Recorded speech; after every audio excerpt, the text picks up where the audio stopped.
Good morning, hello, and happy Thursday. Let's see, where did we leave off yesterday? We discovered, well, we got our deployment working. So CI/CD system is working fine again. I'm actually curious how long that was taking, because I don't think I paid attention to the time. As long as we're under 10 minutes. 10 minutes is my personal like metric for it, and if we're less than that, I'm okay. We are at 6 minutes 20 seconds. This worked all the way through the deploy, and then my I have a post deploy smoke test which actually does the testing in production, and that failed. Now, the reason why it failed, a couple reasons. First of all, the big one was that kind of accidentally set a what is it called? Kind of set a huge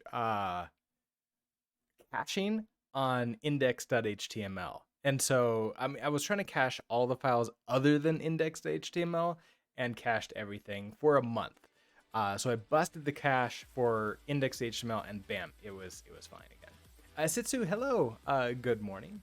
Or I think it's not morning for you, but hello, good evening.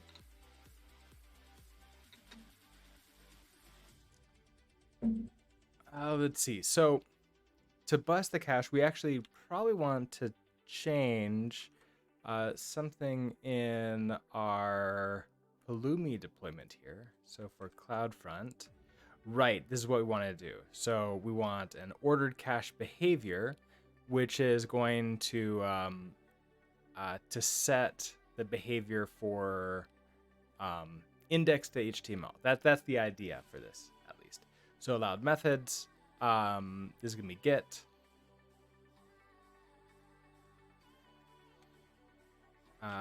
Cached methods also gonna be HTML methods. We'll do another get.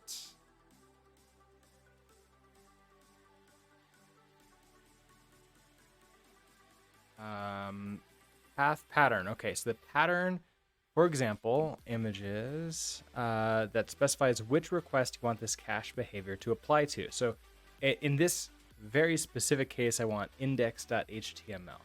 So pattern, this is just a string, so it's / index.html.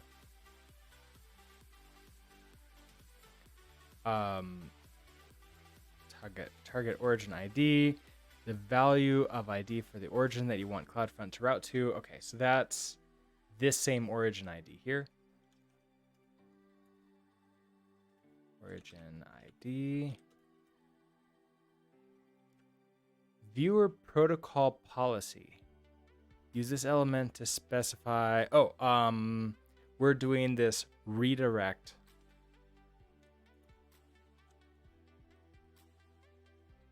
to HTTPS.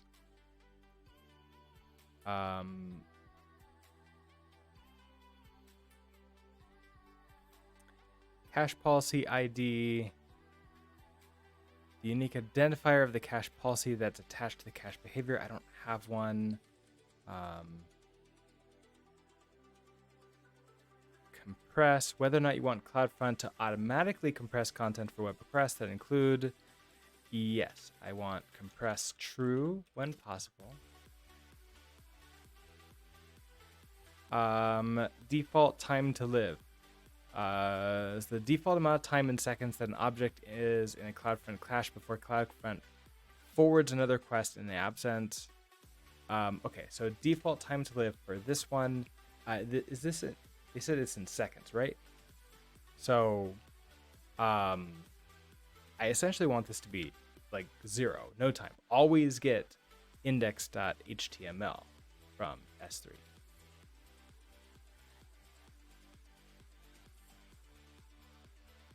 Let's see, field level encryption ID.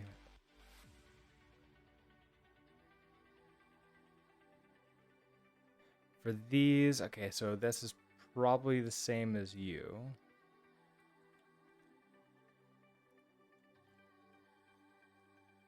And looking at these, it looks like they're exactly the same sort of everything.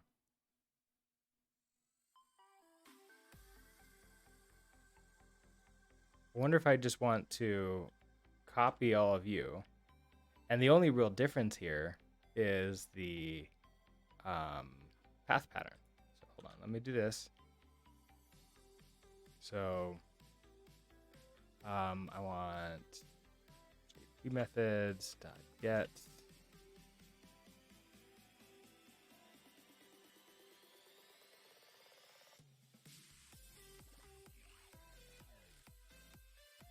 Oh, where am I getting allowed methods from?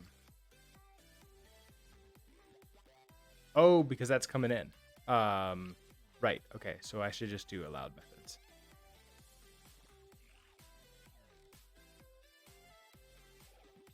Okay. Cached methods should be the same thing.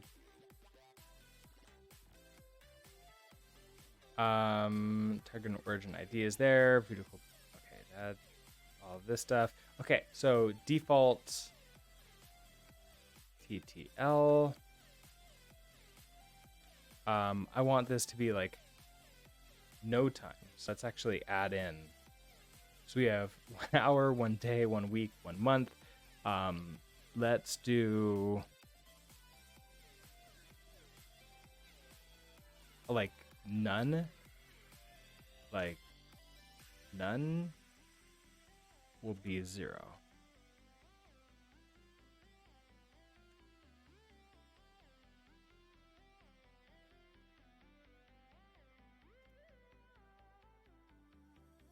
Let's see.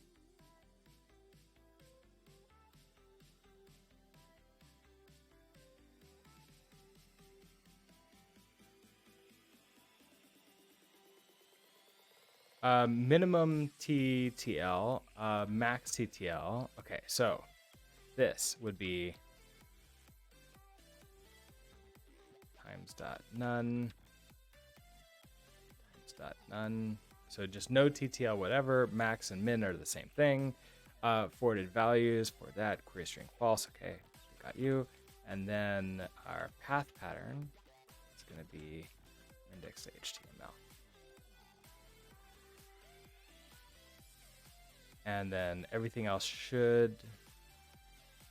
There's so many other things in here.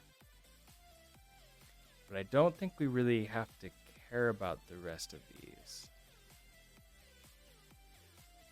Okay, so if I leave you in, and then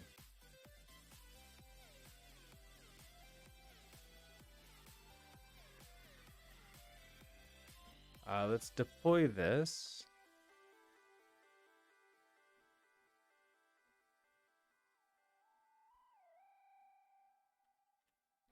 So I changed the ordered cache behaviors.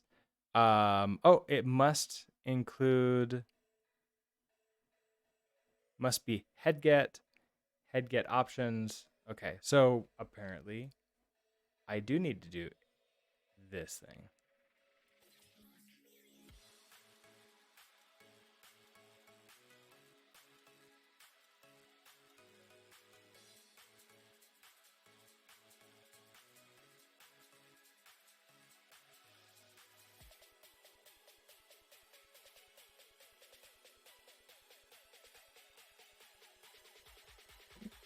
Okay, so this should successfully deploy out, and I should be able to go to CloudFront on my AWS console and see this change come in.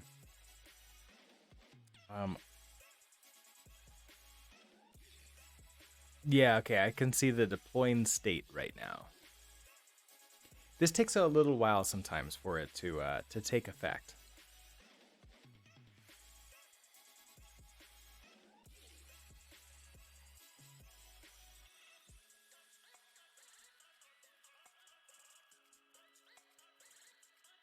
But if we go in and look at behaviors, yes, okay.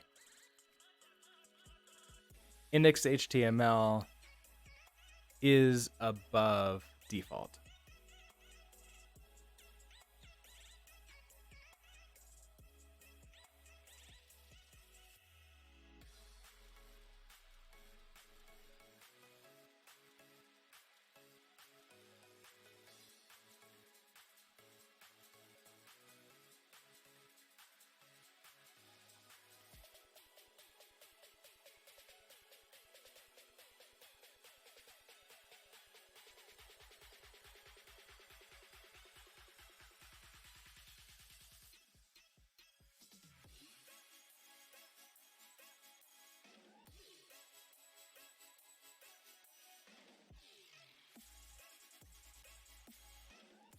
Rug Matt, hello, good morning. I'm sort of looking in here. There's this idea of like a cache policy, and they have some managed ones that I could use. Like for example, caching optimized. Default policy when CF compression is enabled, which we do have CloudFront compression, which is recommended for S3 origins, which makes me kind of wonder if we can set that. That is a cache policy, which I vaguely remember seeing in here. Yeah, cache policy ID. The unique identifier of the cache policy that is attached to the cache behavior.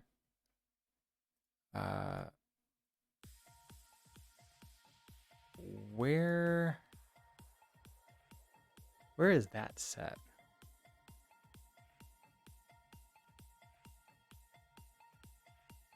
So this would be AWS, CloudFront.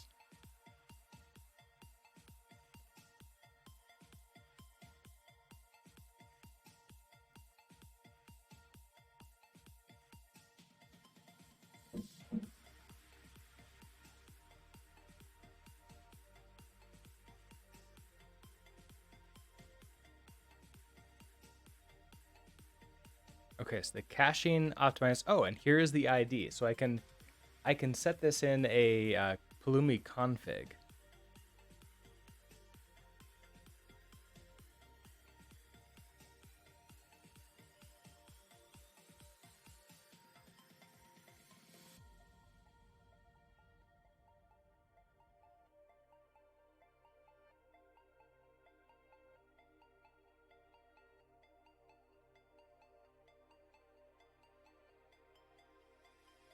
I mean, so this is not as like ours is 1 month.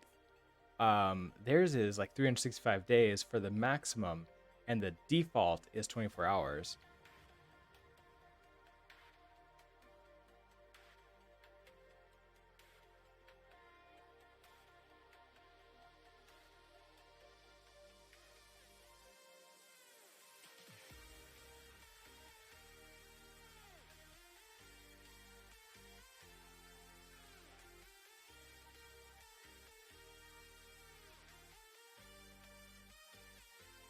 If I choose that one, I can't then overwrite the default. So I wonder if I need to like write my own. If I go to create a policy, so there's a create a policy button.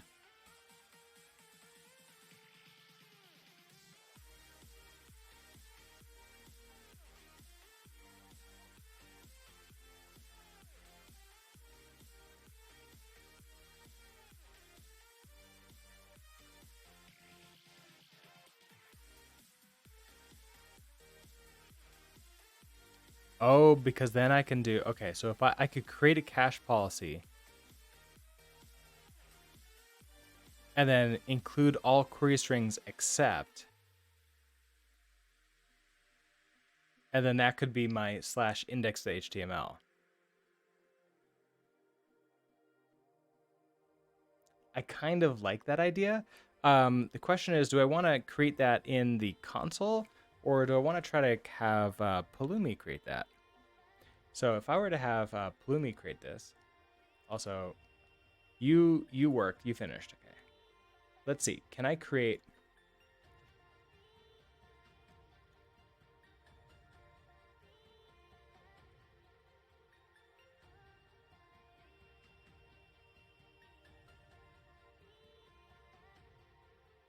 Yeah, I could create a cache policy here.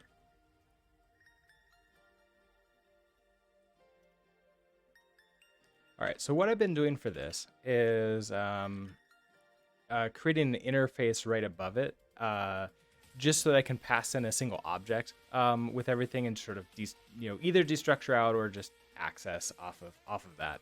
And it's been for me, I think I've been liking this a little bit more than just sort of passing in um, all the things. Um, so see, this would be export interface, create cache policy options. So we'll start with a Plumi name because we always need that.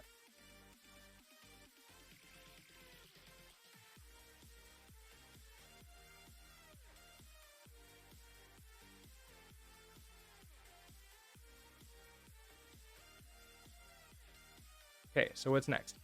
Parameters and cache key and forwarded to origin. So the HTTP headers, cookies, and URL query strings to include in the cache key. Okay, so this looks like it's a an object of some kind.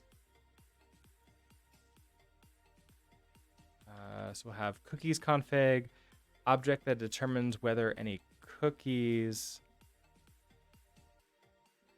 are included in the cache key and automatically included in request. So if we take the idea of this top one, and the only thing that different that I want is the default TTL, really.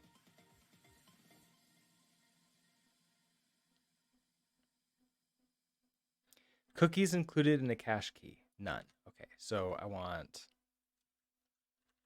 cookies config. You are a object. Cookies behavior is okay. Valid values are none. Okay, so none. Cookies object contains a list of cookie names. Okay, but because I'm doing none, that should be fine there. Headers config. Object that determines whether any HTTP headers, and if so, are included. Okay, so this is also an object. We have header behavior. Valid are none and whitelist, and headers. None are explicitly included. Okay, so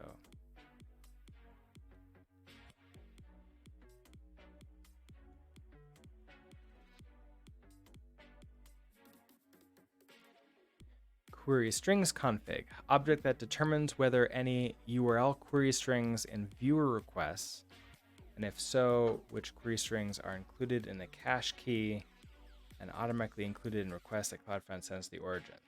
Okay, so, well, this is required anyways. So.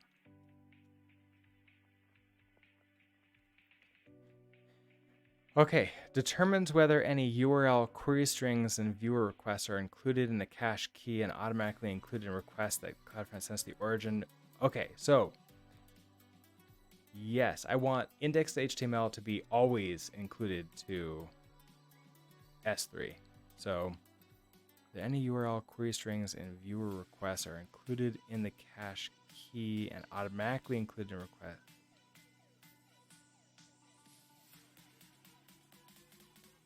I feel like I'm having trouble like reading that. You're a string, right? Yeah.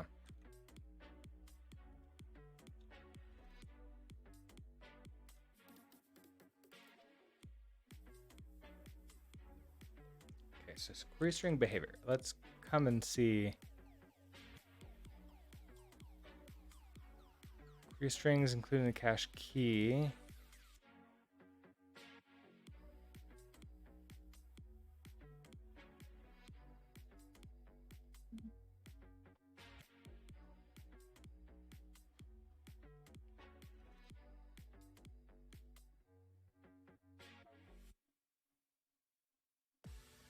Okay, so cache pol. Okay, so the default cache key.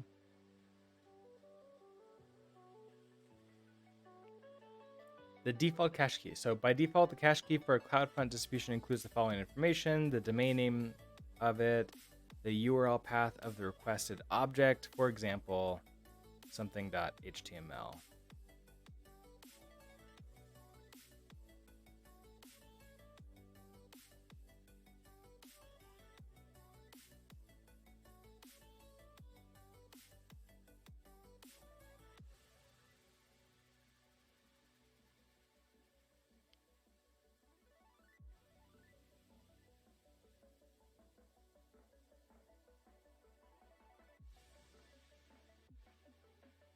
I mean, my other choice, now I remember reading somewhere, but this is a long time ago, so I might be wrong, or it might be old information. Busting the cache with the command line that's more expensive than just what is it called? Setting the cache to to ignore indexed HTML. Because if that's the case, then like whenever I deploy, I could just say like, hey, you stay for a year, except I bust indexed HTML only when that changes.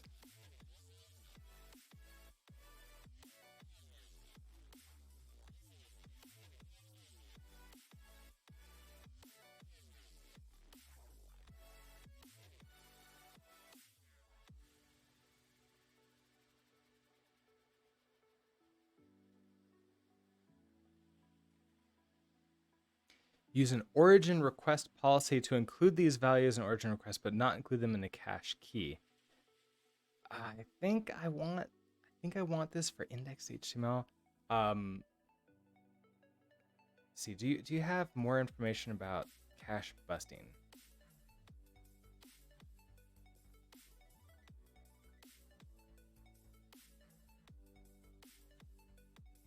Like specifically pricing?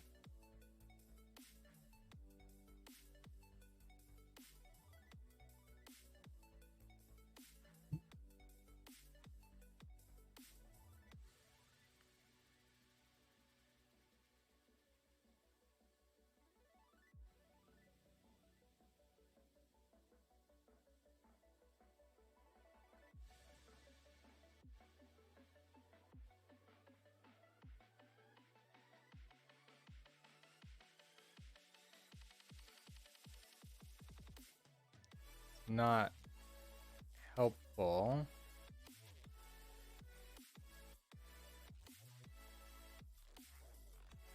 It's all bundles. Okay,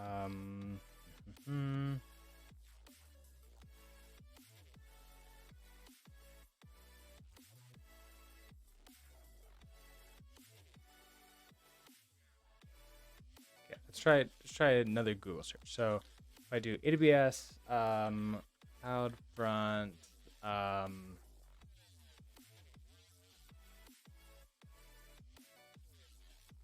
what was the name of the command we used? Was AWS create invalidation. Okay, so invalidation. Yeah, invalidation pricing.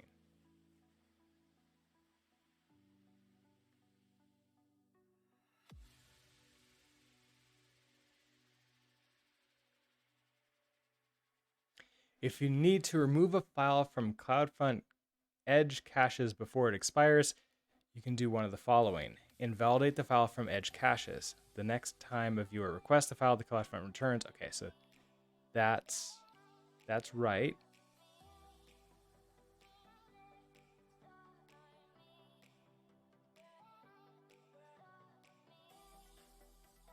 You can submit a certain number of invalidation paths each month for free.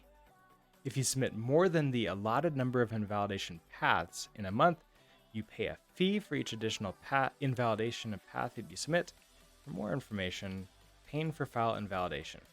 The first 1,000 invalidation paths you submit per month are free. You pay for each invalidation path over 1,000 in a month.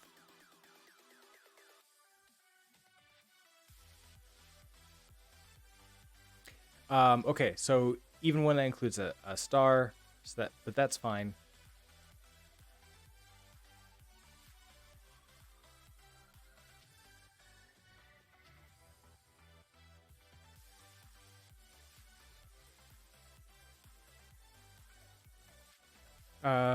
Let's see. For specific information about invalidation pricing, let's see, CloudFront pricing.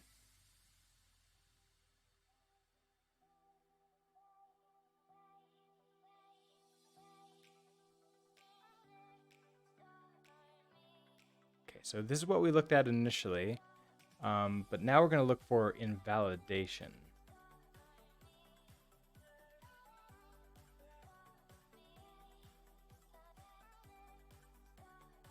Invalidation requests.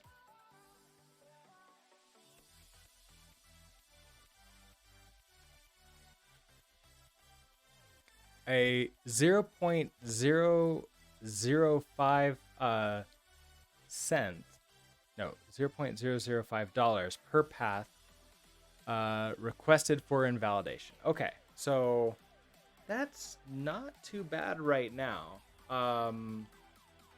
I'm trying to think about like how many deploys I'm doing per month, and it's certainly not 1,000, especially since I'm a solo developer. So I might actually be able to get away with cache everything for as long as possible, and then the cheaper option would be invalidate the index.html every time that I deploy. That actually might be the better way to do that. But there's a huge but. If I ever start doing more than 1,000 of these, I'm going to start seeing these as charges. And I hope that I would see that on the bill. I wonder, because I did this yesterday, I wonder if I go and look at my bill, if it would show me that being used. But also, like, I have no idea because it'd be in a free tier still. Let's see, view my bill. CloudFront.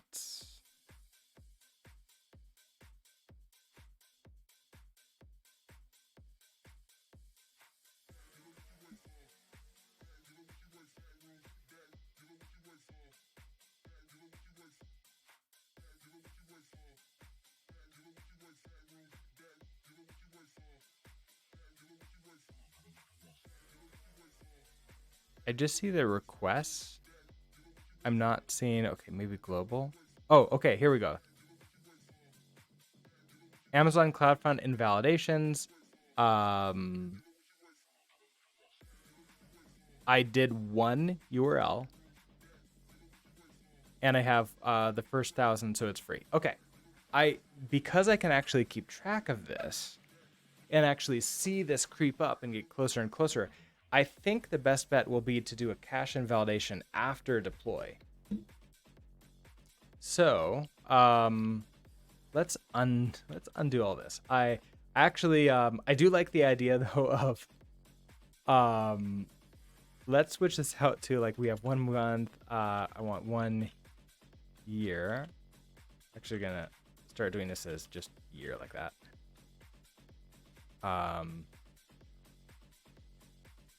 Year equals what is year in seconds?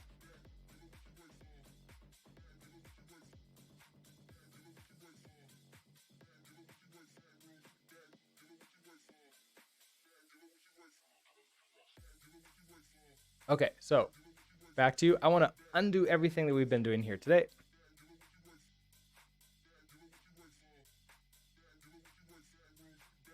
I don't need to create a new cache policy. We're fine doing what we're fine doing what we were doing before, except we're going to dial it up to even higher. So we're not going to do an order cache policy. We're going to leave that there. You're all going to be the same, but default time to live is going to be a year.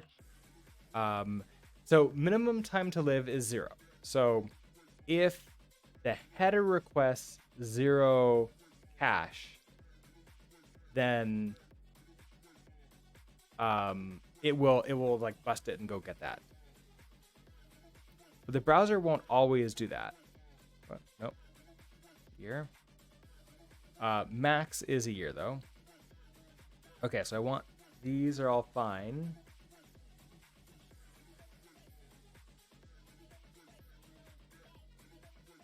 Okay.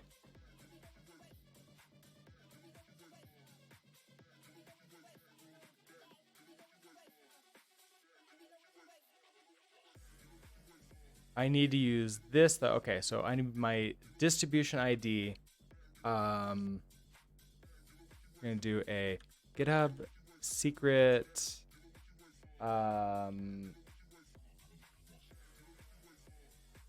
set. And I'm gonna call this the distribution ID. Should probably do CloudFront. CloudFront distribution ID. Paste my secret is gonna be this one. All right, so now that's a GitHub action secret that I can now use. And so code. Let's open you up again. Okay, so I build everything for development. I do all that stuff. Then we deploy. And so we do this AWS sync.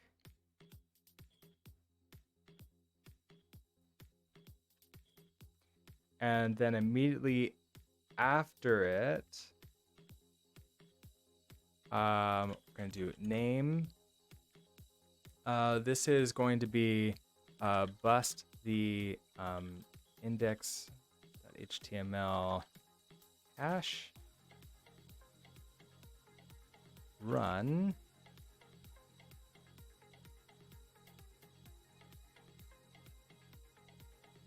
this command. Now they say it's a single path. Even if I do a star in it, it's still going to count as one path. So I might as well do all the HTML files. We only have one right now, but maybe in the future we'll have more. This will just make it so that in case I do somehow have other HTML files that are being grabbed. Is that true? Is that something I need to do? I don't know. Maybe I'll just leave it like this. Okay. So, also, how did I not grab everything? Cool. What's that mouse problem again I'm having? Oh, this is really consistent.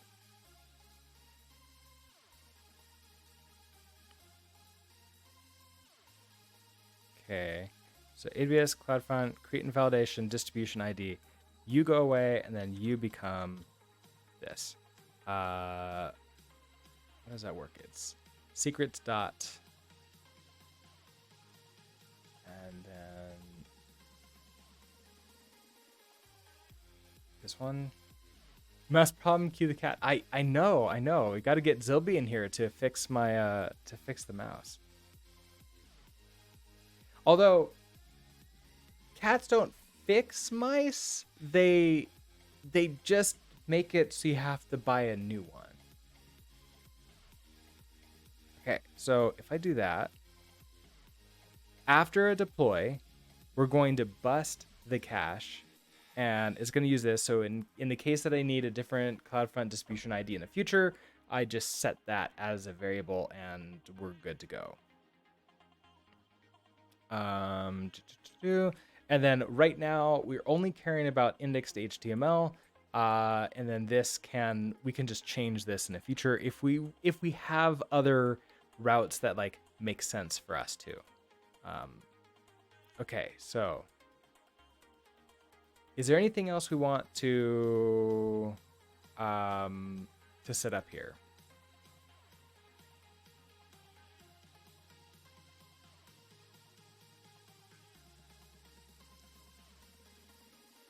I don't think so at this point. I think we're good. I think, let's see. Okay, let's get this going.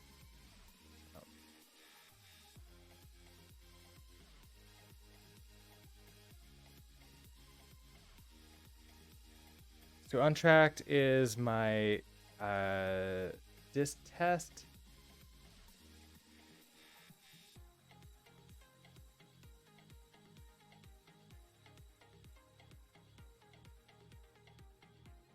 What's that dist test? It's on platform web, dist test. Oh yeah, that was that thing. I don't need you. Never mind. Okay. So commit am. We are going to. All right. What did we do? We are busting the index.html cache after deploy. And push you up. We're on the main branch right now, so this should trigger a deploy. So we can actually go look at that.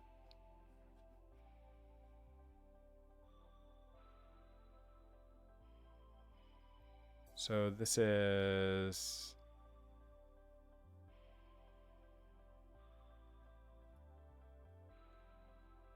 that's the infrastructure. Right. I did make a change in infrastructure. I used I'm changing it to like 1 year instead of 1 month, and then you are the push. So this is the one I'm really interested in here. In the meantime, something I want to do for the project backlog, I want to auto run migrations every push to Hasura.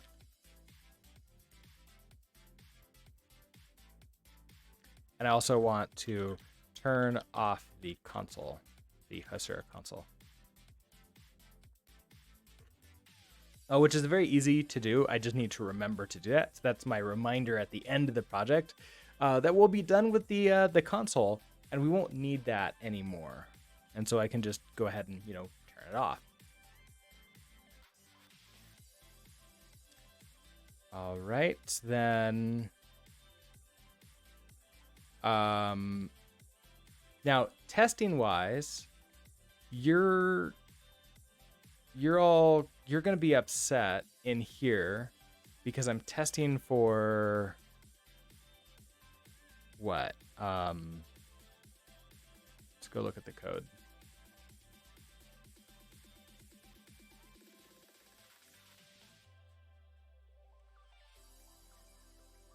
So it should have a list of courses. Okay, so it should contain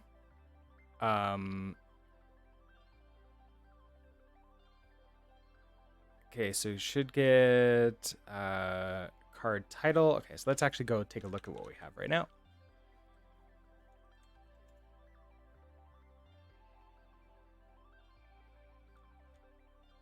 Isn't my distribution reloading? Is that why? Yep, my distribution is redeploying because of that push, because I'm changing it to 1 year cache. So it is disabled. So I can't actually go look at it right now. We could go look at the hasura.brooks builds. That should be fine.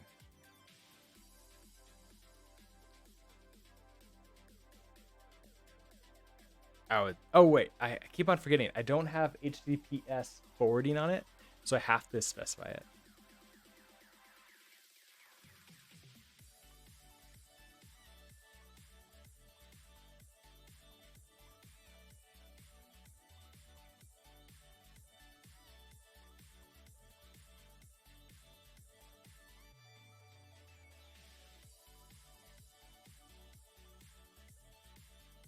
You're thinking about it?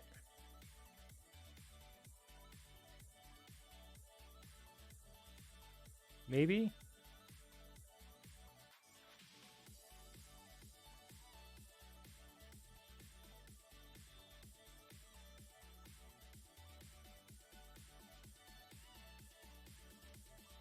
Huh, I got it. Okay.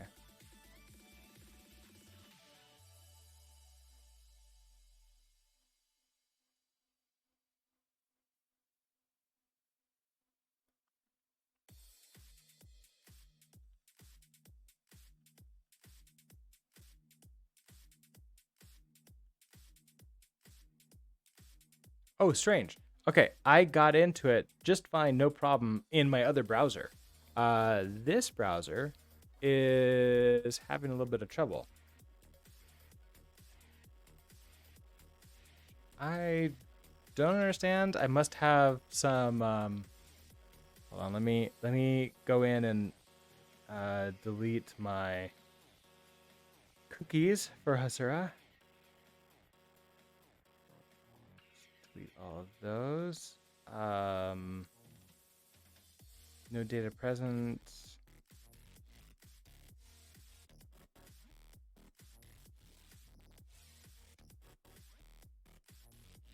Strange. No data present for any of those. Well, that's weird. Okay. Never save. Close that up. Close you up. Okay. Now we're happy. Come on.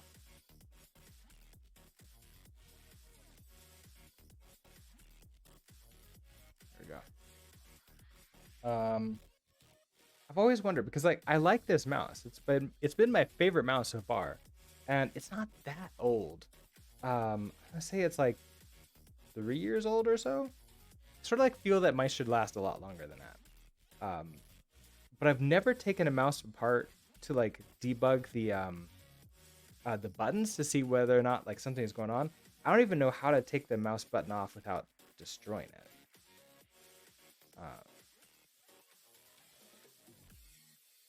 I might want to look into that a little bit. But okay, so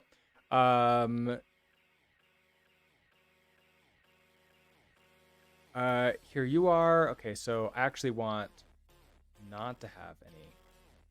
Okay, so we're good to go here. If we look at courses, let's get all of this stuff.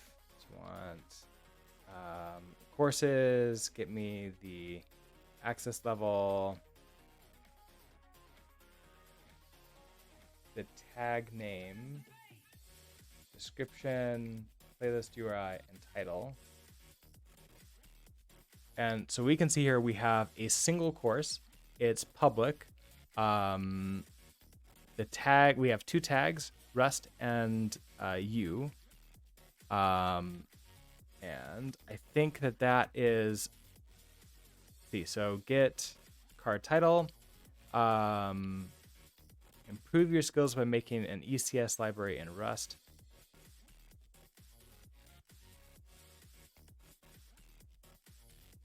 Oh yeah, we don't have this course at all. So we need to create a brand new course. So mutation, create course.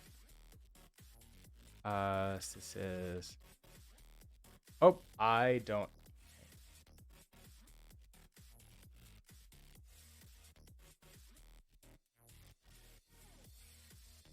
Insert courses.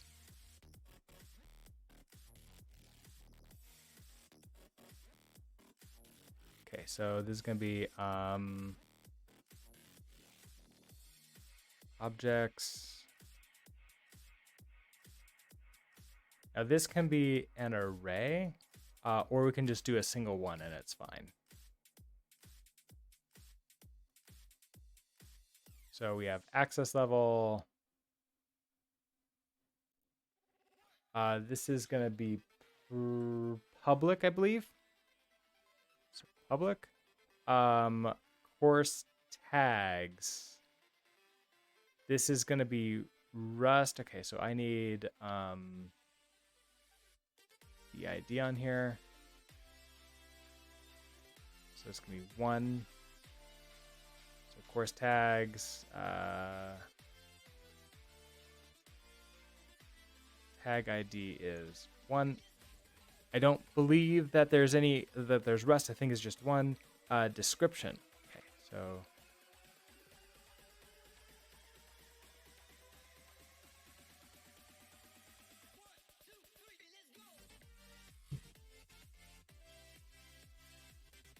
interesting. Okay, so I'm grabbing like Oh, because like it should,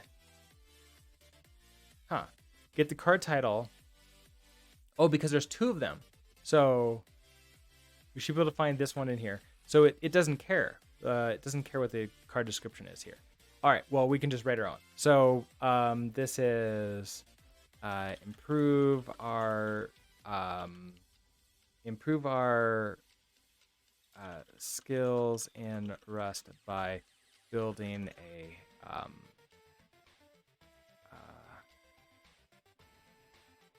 entity component system from scratch. Don't need to set the ID. Playlist URI. I do need that.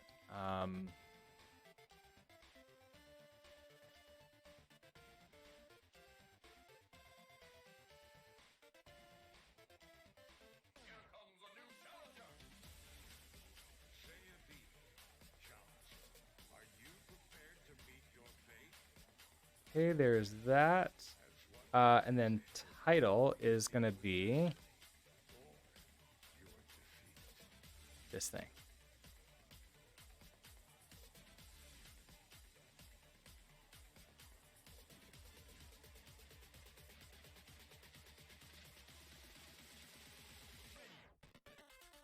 Okay, I'm going to have to like switch to like Vim mode just to not have to use a mouse. Okay, there you go with that. And then return, I don't know, the ID. I don't really care. So if I create the course, return ID 2, in my query, we can now see, okay, we have public Rust. We do all these things. We have that. And if, how's my distribution going? Last modified, but still showing disabled. I wonder why that is. Deployed failed.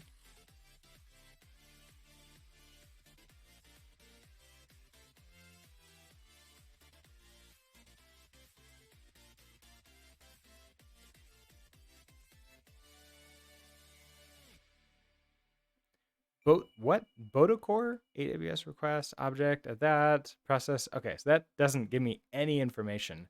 It did run this.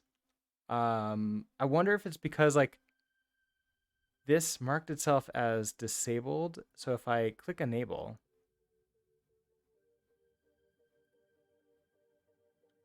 okay, so why are you disabled? I want that to automatically enable itself at the end.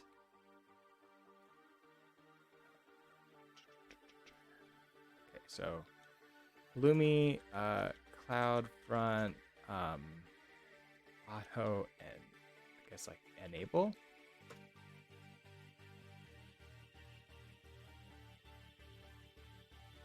It's like there's this CloudFront.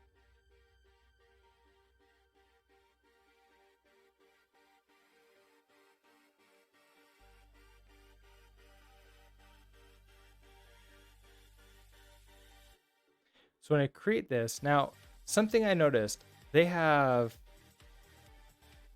okay, so enabled true, which I really thought that's what that was for, is like enable true is that. But when I go down here and look at enabled, it's a flag that specifies whether origin shield is enabled. And I don't want origin shield enabled.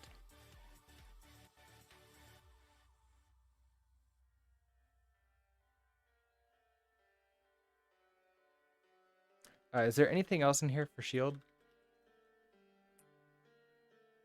14 matches.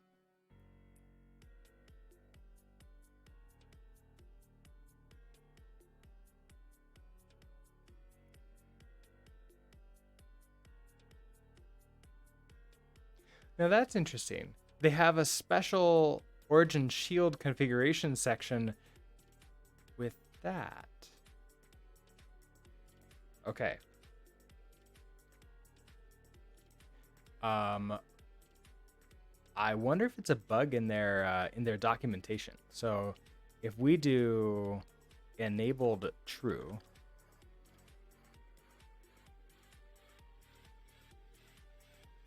and then they have, let's see, so this is the distribution.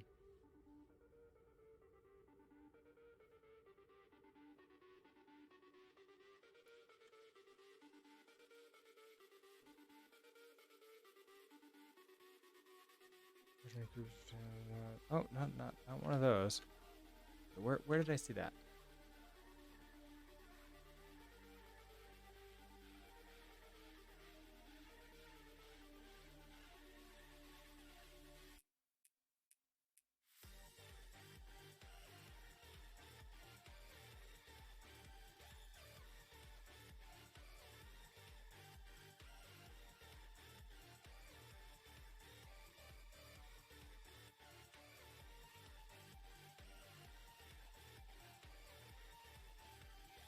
So there's the enabled, whether origin shield is enabled, and then there was a origin shield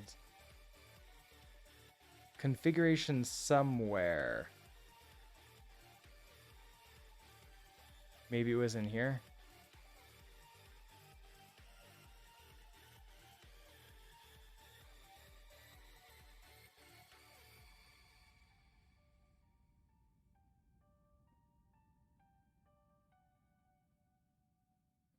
Origin groups? No, I don't think that's it.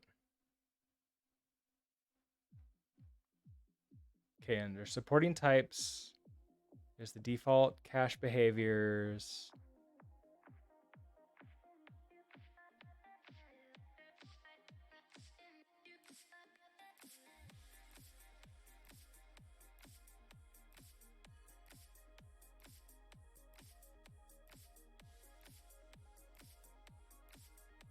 Distribution origin shield. Okay, so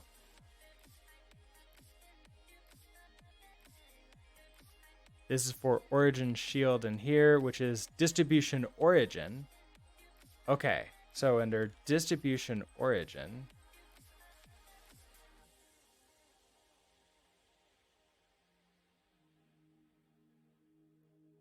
which might be under origins.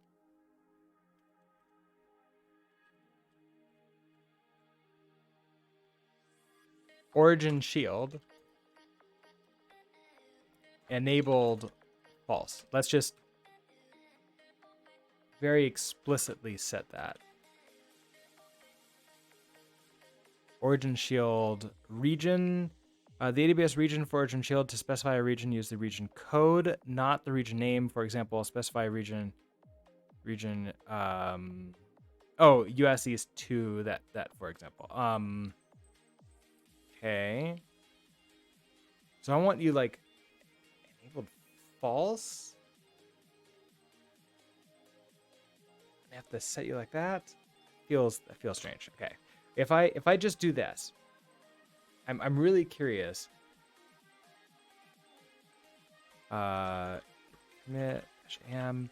Are we enabling CloudFront or origin shield?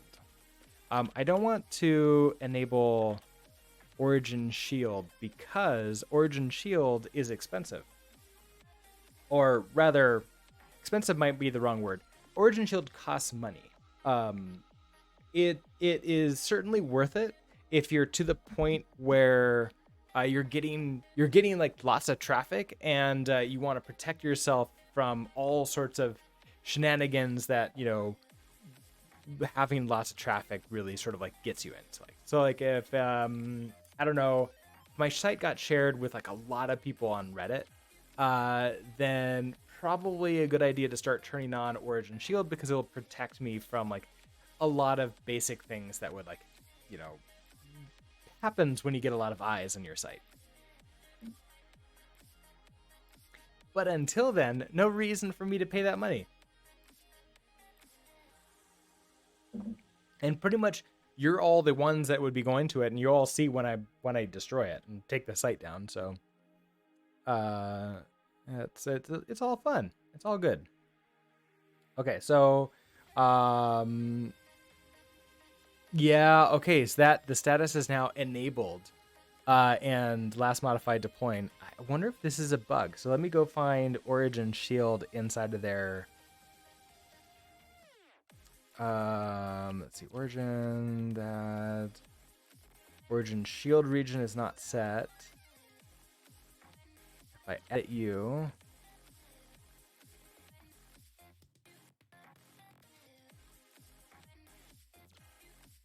enable Origin Shield is no.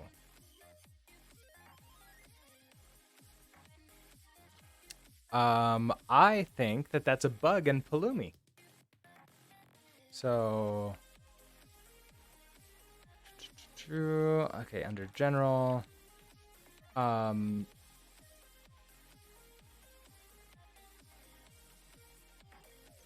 is enabled in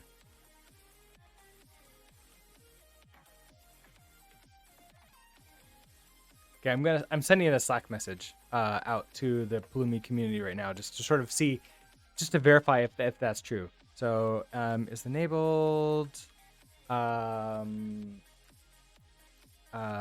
Boolean in AWS CloudFront distribution for activating the distribution. That's the documentation says that it's for turning on Origin view.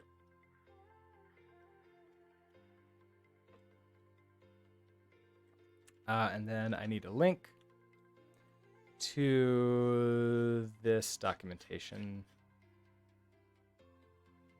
So now, this one here, they show the enabled true, but that doesn't mean maybe they want Origin Shield on.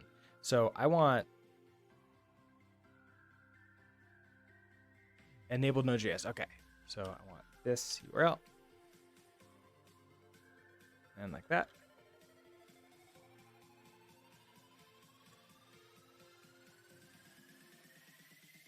All right. So that message is out. And then we'll see whether or not they tell me that is actually the thing. Okay, so back to you. Distributions. It's still in a deploying state, and so it's therefore not enabled yet, but can I at least pretend to go to it? Yeah, I can. Okay, and here we see our two, we see these two. So continuing on with what we're testing for. We're looking for this improve your skills by making an ECS library in Rust. So we have that there. We're looking for get a description, and we want to see this.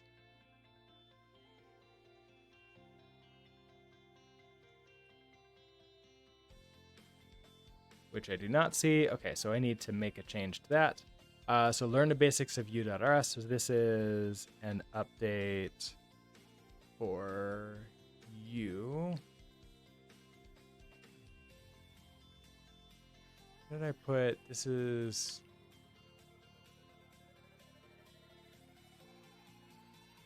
okay, so I need a... let's do my query. Let's add in an ID in here. Just that I can see which ID I want to do. So this is a web application for you. So ID 1. Application. This is going to be a course. All right. So I want to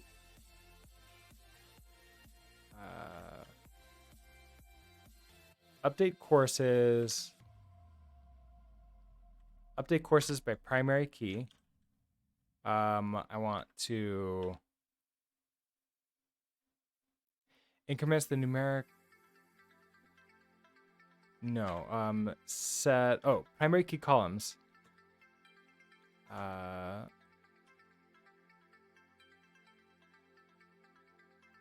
Okay, set the ID to be 1. And then we're going to do set. Okay, so description is equal to that.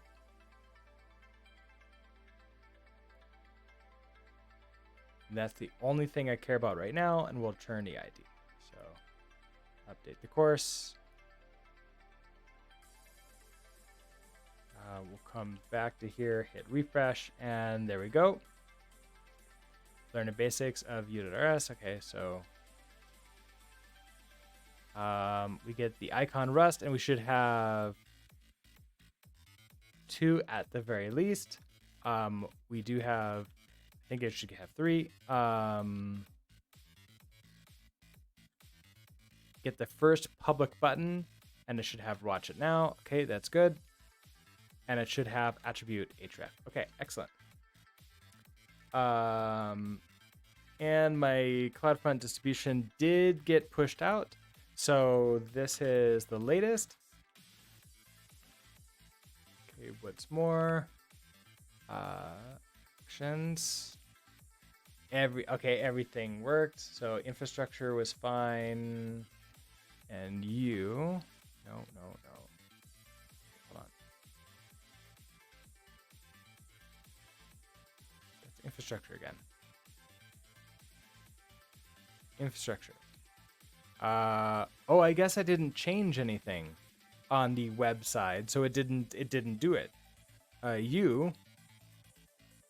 We're attempting to deploy on this side, so I want to rerun this job.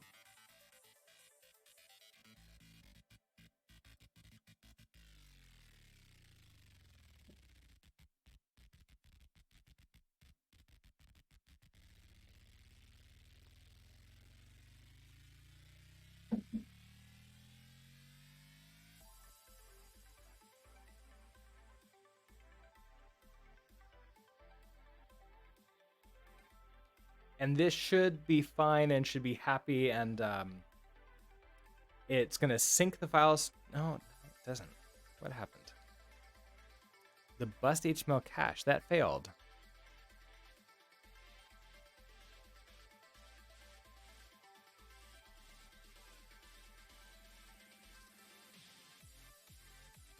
Oh, you know what? Okay. That's very silly of me. I completely forgot.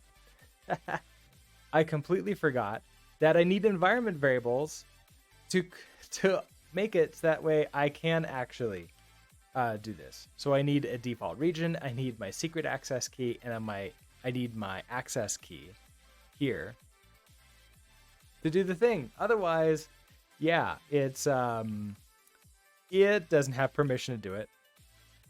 It's a very poor error message, though. It should really just say, you don't have authorization to do that. Or like 401 or 403. That would have been a lot more, it would have told me a lot more. So, status, commit. Apparently, we need permission to do things on AWS. Who knew? Okay, so that should work now.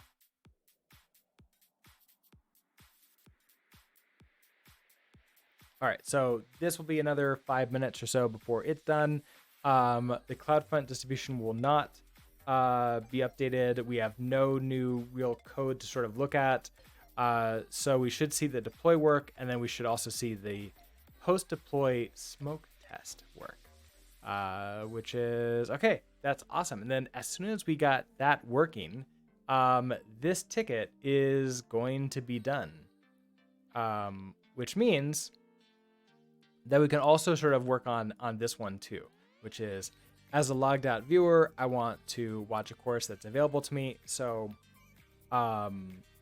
looking at this right now, I believe we have this. So our success criteria is navigate to the web app, do not log in, find a course that has Watch Now on it, click the Watch Now button, and I get taken to YouTube to go watch it there. So I navigate here.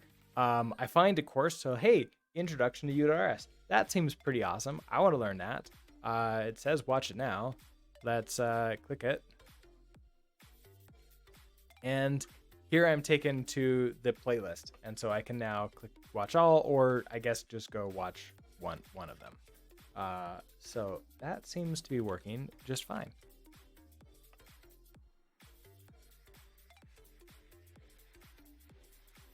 Oh, did they fix this? It's now really fast.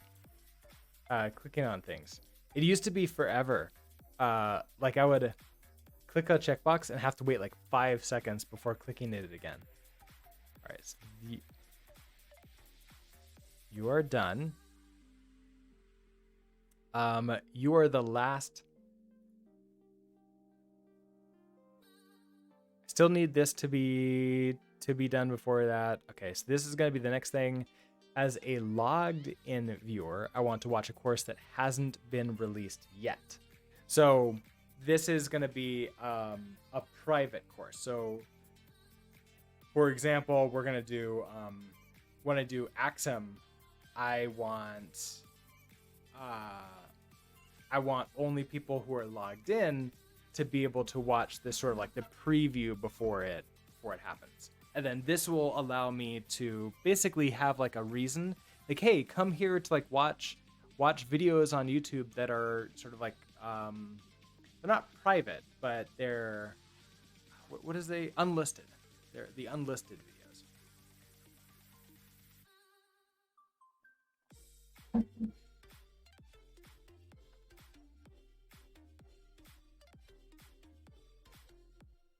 But besides that, I don't think we really have anything else to do besides wait for all of this to finish. So, let's see. Did anybody respond to my? Nope. The Pulumi people, I believe, are in the United States with me, and it is fairly early for all of us here. Although I guess suppose there's people on the East Coast of the United States who would argue with me that it is not fairly early. I don't know where they are. They might be West Coast. In which case, it makes sense that none of them are actually paying attention. But we'll see. It would actually also be interesting to see if their documentation is open source. Because if that's on GitHub, I could just do a pull request to change that to like, hey, do you want this distribution to be active or not?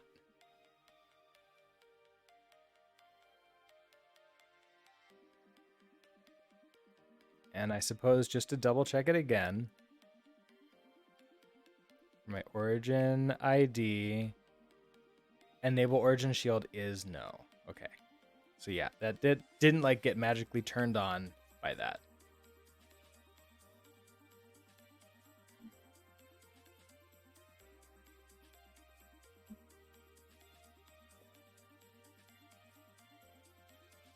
Okay, end-to-end test passed. We sort of knew that was going to happen. We haven't really changed much in here. Just sort of like the post deploy. So deploy should happen now, and it should be happy.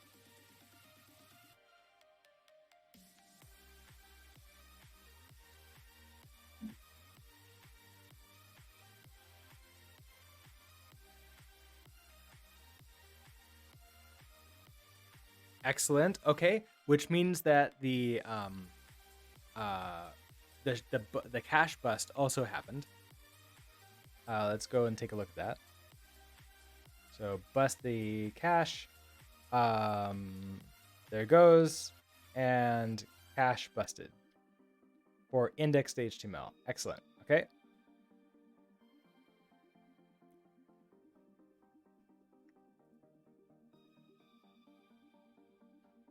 And last up is our smoke test. So This is, I've run into weird issues trying to cache the install of Cypress before, and it really sucks. I've been talking to one of my mentors who has switched from Cypress. He used to be super into Cypress. He's now doing Playwright. So maybe for our next project, we can take a look at that. See if we want to like switch over.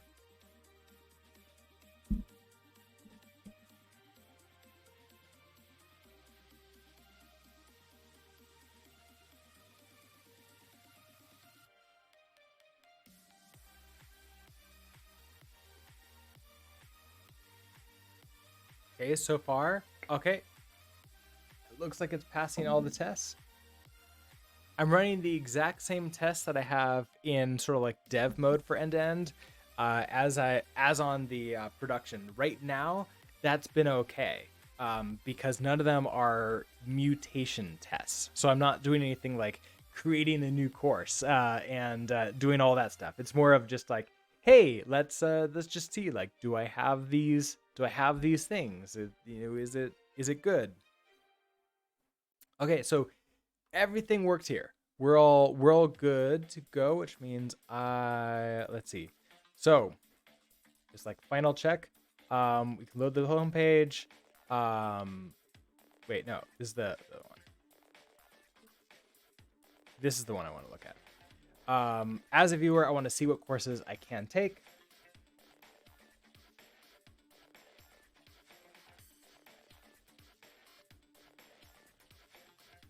That's interesting. When I click on you, that reloads this page here. I kind of want to change that default behavior, but I'm going to do that in a different ticket. So for right now, it's going to sort of repurpose that. But I'm going to say links out of the platform should load a new window. It's like links out. Let's see. As a viewer, I want as a viewer when I click on the watch now button on the home page, I want a new window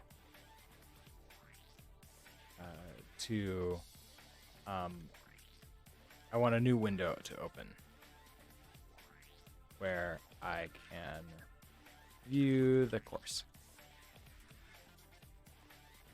Okay, so that should be plenty enough context for me to remember exactly what that is going on, or at least to recreate the issue at that point. So, and in that case, you are done. And so that means tomorrow we're going to start working on this, which is an authentication thing. So we need to figure out when we're logged in, how are we going to like then show off, okay, we're logged in, go ahead and get this thing. I think there's going to be a Hasura sort of setup for this. So that way Hasura gives us back the login URL if we're logged in. Otherwise, it does not. If it was just a front end change, all of you would be able to just say, well, I'm just going to inspect the code and just grab the URL and go watch all the the behind the login wall things without having to log in. So with that, let's see, that's the plan for tomorrow. I don't really have anything else. So we'll just begin our outro. Thank you, everybody, for hanging out with me today. It was another sort of DevOpsy day where we got everything set up, but we finally got it all good and running, which means it's dev time again. And we'll be back tomorrow morning at 7 a.m. Mountain Time for that dev time. And it's about an hour and a half or so of work that we can do. So with that, have a great rest of your day. I'll see you tomorrow morning, and that's it. Bye.